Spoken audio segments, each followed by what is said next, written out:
Instructions.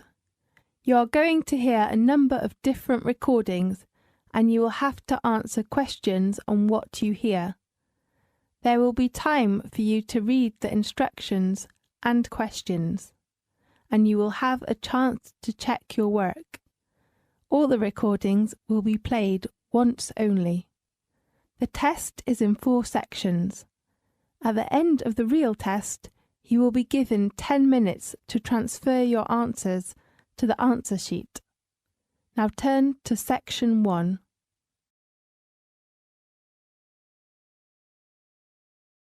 Section 1. You will hear a conversation about travel. First, you have some time to look at questions 1 to 4.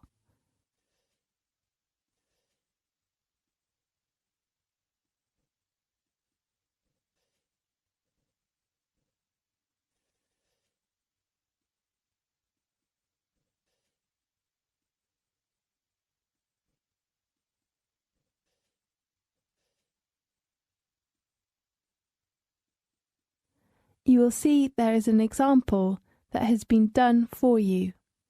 On this occasion only, the conversation relating to this will be played first. Good afternoon, the Australia Travel Agency. How can I help you? Good afternoon. I'd like to know some information about trips to different resorts. Okay, can you tell me your details first? Of course. What's your occupation? I'm a first-year student. Are you an Australian? No, I'm from New York. So you are American? Yes.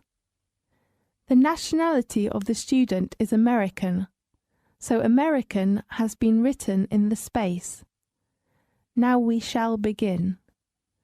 You should answer the questions as you listen, because you will not hear the recording a second time.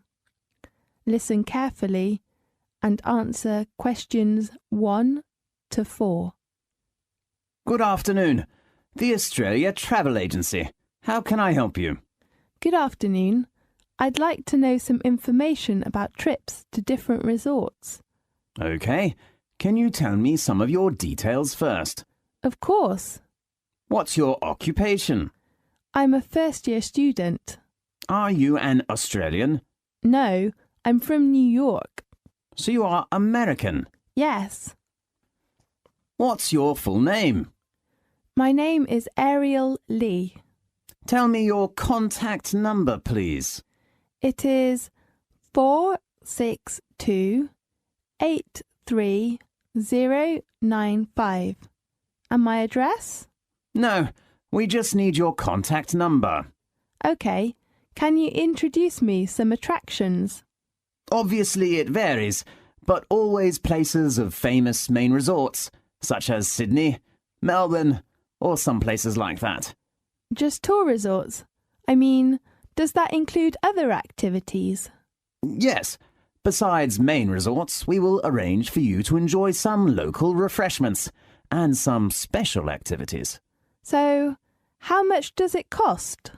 Usually it varies between $20 and $35 per head, depending on the place. And what is the departure date and time? It depends on various tours, but try to keep the departure time fixed. When? 7 o'clock in the morning. And how about the transport? We have a minibus or coach, depending on the number of tourists. May I need a reservation? Yes, you know summer holidays are coming, so I suggest that tourists reserve a seat in advance. Is there a discount for that? I'm sorry, we do not have any discounts during peak season.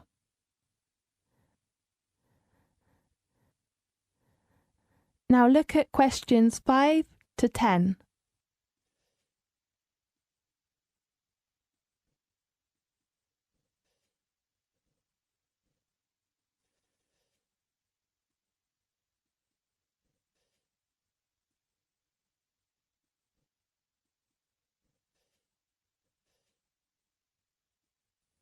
Now listen carefully and answer questions 5 to 10. Could you tell me some details of the trips? Yes, the first place is Sydney. That's on the 12th of January. We'll have 25 people in a minibus. Fine. Going to which attraction? We will visit one of the most famous theatres in the world. The Sydney Opera House. Right. You can appreciate and watch an opera there. Really? What's the name of the opera? I'm not sure. Let me check the house's arrangements.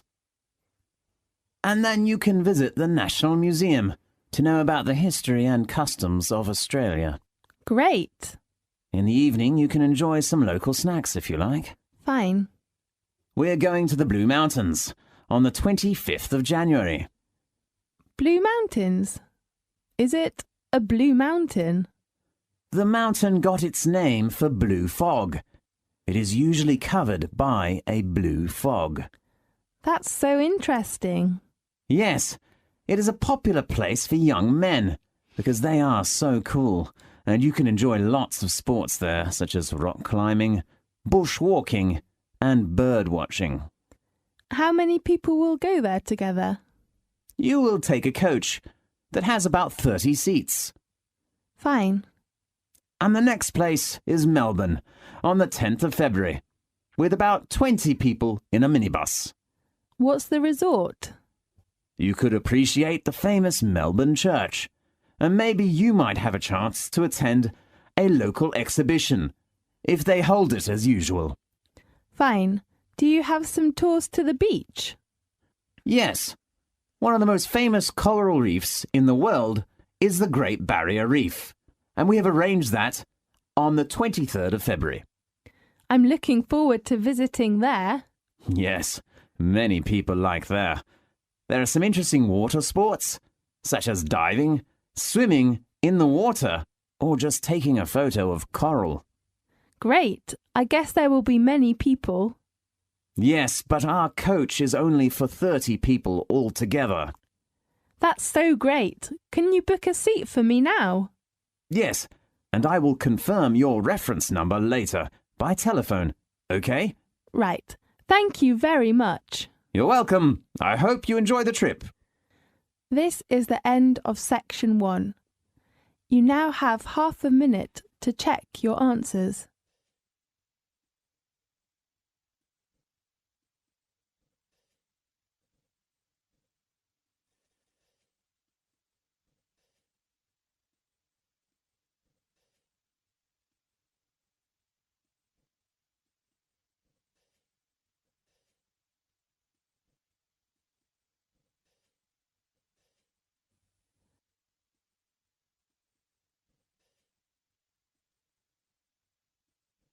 Now turn to section 2.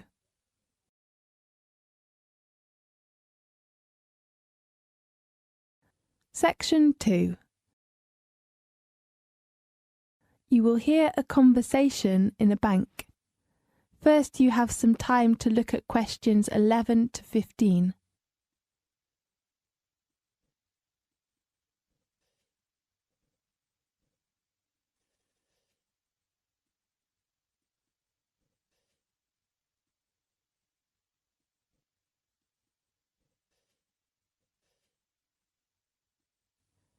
Now listen carefully and answer questions 11 to 15. Good morning. I'd like to open a bank account, please. Good morning. What kind of account do you want to open? I'm not sure. Perhaps you can give me some suggestions. I only want to deposit money in the bank and pay all kinds of bills easily. Fine. I've got the application form here. First of all, can I have your full name, please? Richard Lee. Fine, Richard.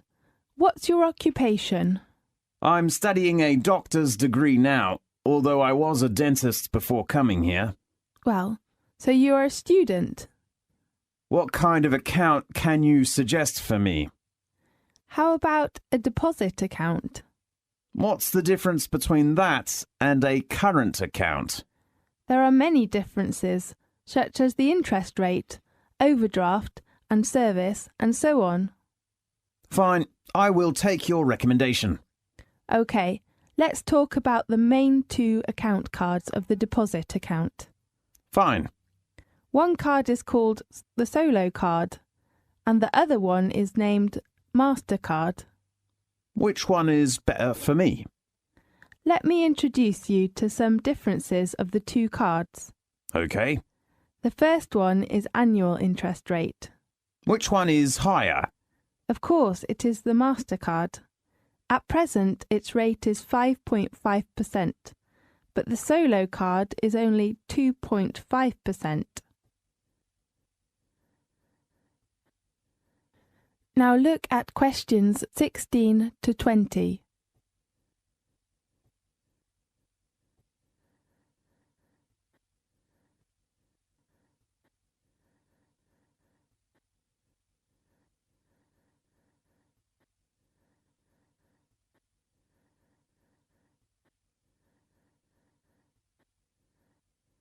Now listen carefully and answer questions 16 to 20.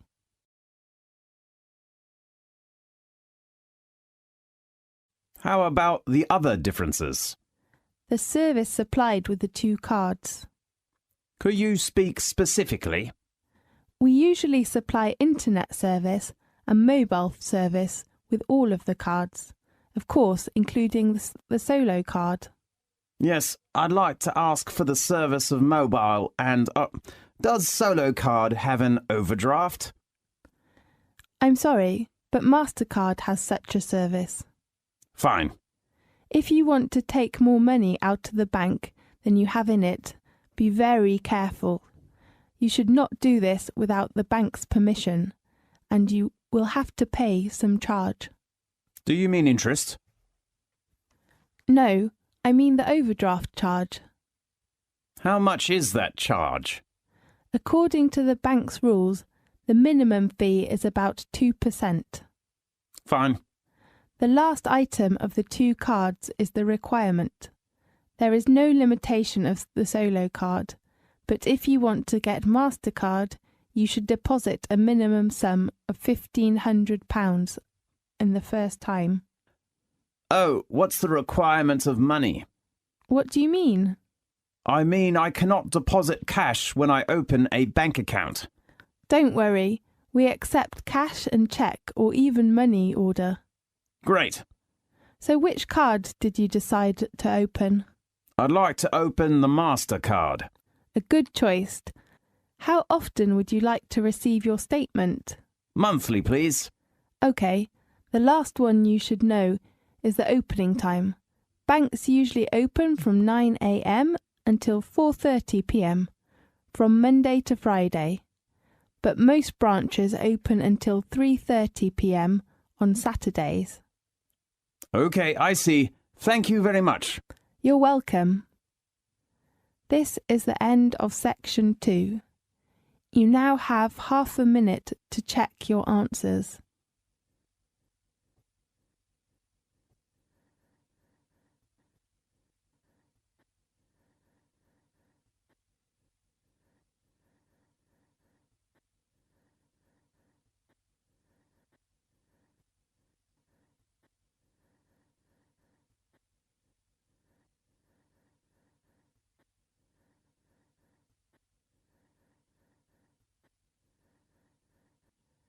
Now turn to section 3.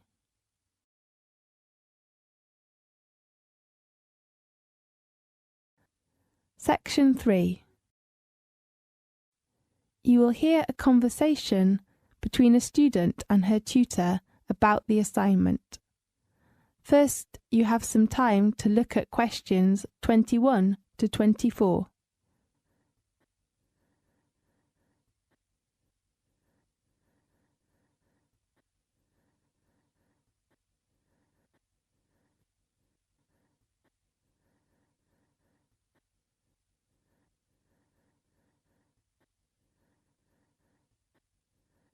Now listen carefully and answer questions 21 to 24. Good morning. Oh, it's just hit 12. Good morning, Miss Potter. May I come in?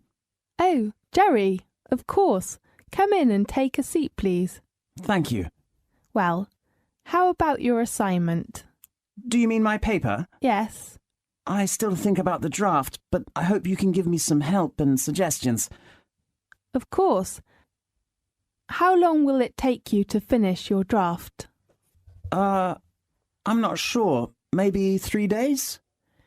My advice is that you should spend a lot of time on your draft.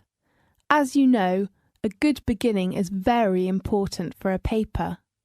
A good draft can help you outline your paper and even benefit your argument. Okay, I will try my best to write up my work. Miss Potter, how many parts are in the paper? Generally speaking, there are 4 parts and references. So there are 5 parts. Right. Contents, introduction, main body. And conclusion? Yes, and a bibliography. So how about the word limitation of my paper? According to the requirements, you have to write at least 3,000 words and not over 5,000. Okay, 3 to 5,000. Right. How about your research? I haven't begun to do the research. Why? Because I'm not sure about the research method. I cannot decide to use which one now. I remember I suggested you to use the method of interview. Yes, but I think maybe questionnaire is better for my work. Really? Tell me your reason. I have to spend some time of the day on a part-time job, so I think maybe a questionnaire is a good way to collect the data that I need. Fine. Oh, do you search resources or data from the internet? Yes, I think it's a good way to collect data, and as you know, it can help save lots of time.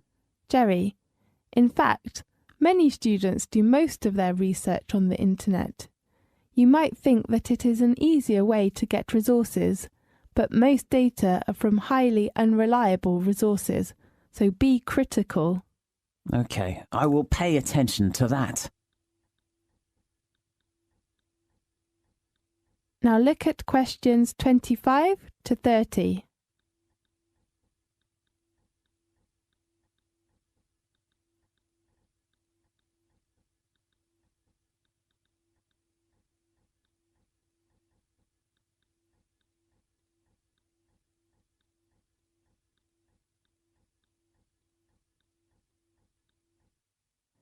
Now listen carefully and answer questions 25 to 30.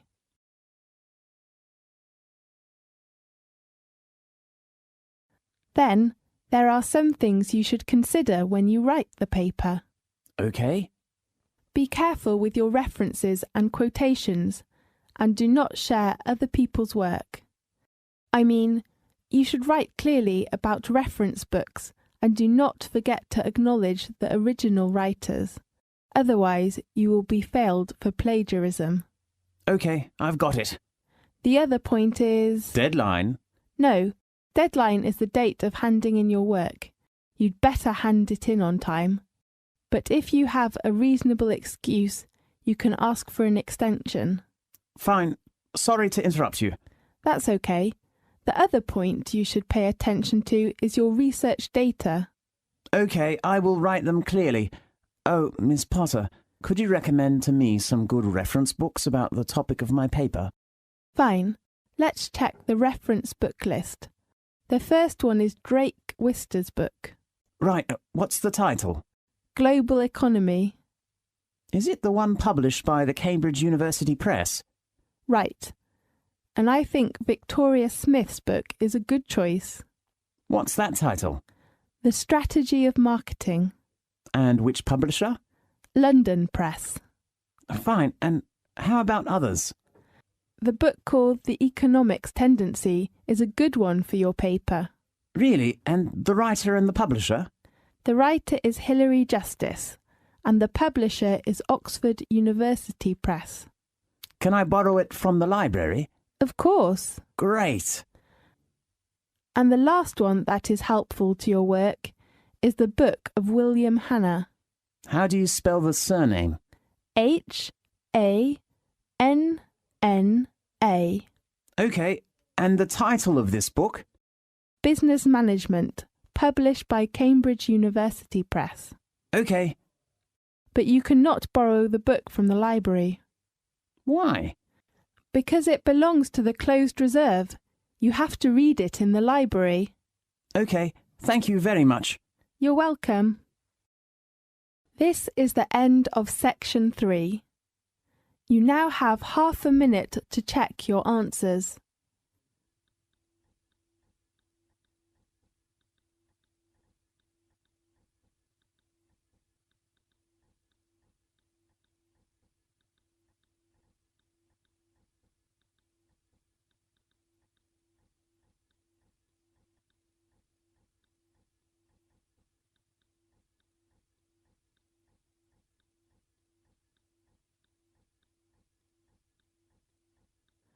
Now turn to section 4.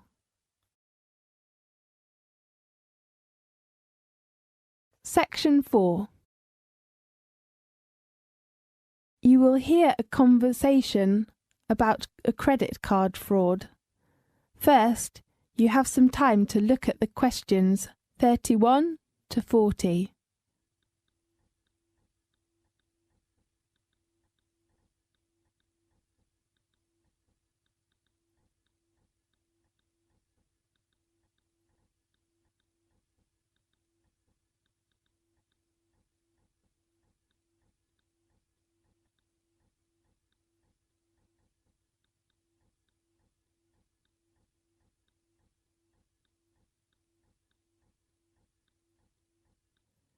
Now listen carefully and answer questions 31 to 40. Hello. In today's programme, we have invited Ken Farrow, Head of Financial Crime at Lloyds TSB, to introduce some information about credit card fraud. Welcome, Farrow. Thanks, Catherine. Has a chip and PIN given new chances for thieves to steal the details of our credit cards?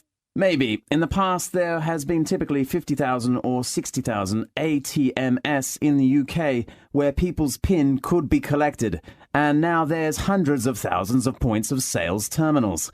It's a fraud where criminals capture details and then make a magnetic stripe card copy. How easy is it to do this? One way is to modify a terminal, so that's what's happening often in the past with cash machines. The same can be done for chip and PIN terminals. The other way is to replace it with an entire counterfeit. There have been incidences in America and in Europe with entire fake ATMs being set up.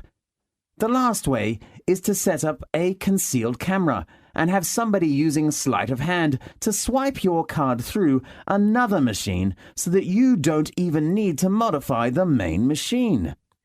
If someone decided to set up a little device to modify one of these handheld PIN pads, how easy would that be to do? Usually it wouldn't be technically too hard. You just need about £100 to prepare for some equipment and raw parts. But it would take some engineering time and effort. The terminals themselves have a function of tamper resistance. If you try to open the casing, the machines will shut down and make them inoperative. But there's only so much they can do against a persistent attacker, compared with an ATM. Well, once a card is copied and the PIN is obtained, crooks can make a fake card and use the PIN to withdraw money. Do all cash machines accept these cards in the UK? Cash machines in the UK may not accept these cards, but many machines abroad will. Why? It depends on our radar. We can obviously know what they are doing while criminals can't break the chip at the moment. So what they're doing is to use the old method to skim the magnetic strips on the cards. However, they've realised that they cannot succeed in the UK, so they go on to the continent and to other countries in the Far East and use them where ATMs are not secured for chip use. Right. So they can take the old-style card and use it abroad and get the cash out more easily. That's right. There is a magnetic strip attached to the card for customers who are travelling. So what are you doing about this increase of use in foreign cash machines of cards that have been stolen here? What we're doing is to gradually extend our security blanket. That means we will monitor the card usage, whether it's in the UK or abroad. If we feel there's something wrong, we will contact and confirm with the customer. We're up against organised crime, and organised crime is trying to get one step ahead of us, and we're trying to keep one step ahead of them. Yes. How does security work in UK machines? Because sometimes fake cards will work there as well, won't they? When a bank is looking at its arrangements, it has to balance up convenience to customers with security. Yes. So what are you doing to make things more secure? I think the chip and the PIN situation has really improved. And if you look at the figures, in fact, hard fraud has dropped by 24% over the last period. I think you can say this program has done well. Yes, I can see the figures, but there has been a huge amount of coverage in the press this week. Some banks have stopped using PINs. Doesn't that decrease the public's trust in this new system? And some people even think the new system is designed for new fraud. I don't think so.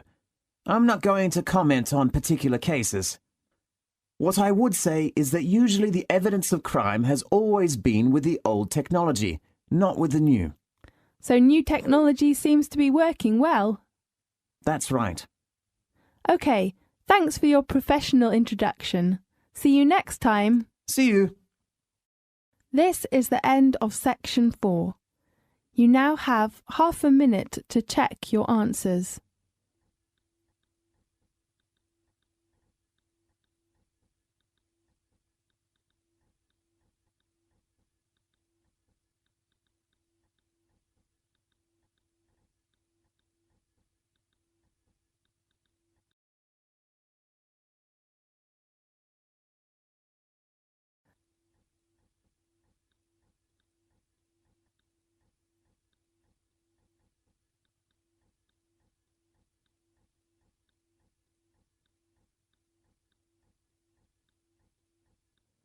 This is the end of the listening test.